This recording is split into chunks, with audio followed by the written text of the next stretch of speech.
新闻的头一条，来看这个新北市三甲一栋社区大楼，其中一户人家昨下晡常常来爆炸。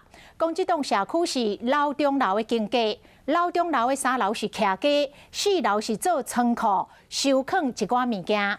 讲4楼的主人一拍开仓库的门，就爆炸了。伊的身躯超过1/3，2度来烧烫伤，即摆搁伫咧病院插管抢救。这个爆炸威力真惊人，甲8米远的对面栋的玻璃规排拢崩破。住伫咧3楼的一对公孙仔，甲住伫咧5楼的一对爸仔囝，总共4个厝边拢互崩破的玻璃刮着伤。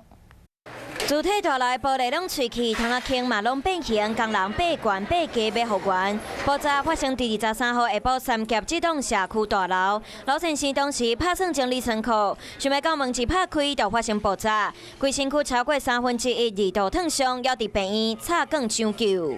那现场的铁门由内部向外爆裂。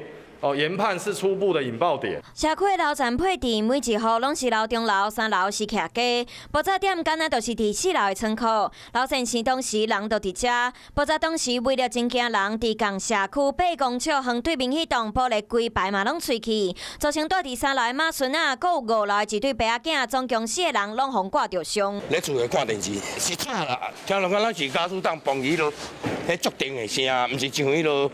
电当崩伊咧拍骂的声。想到当时遮尔大声的爆炸声，厝边游园心惊惊。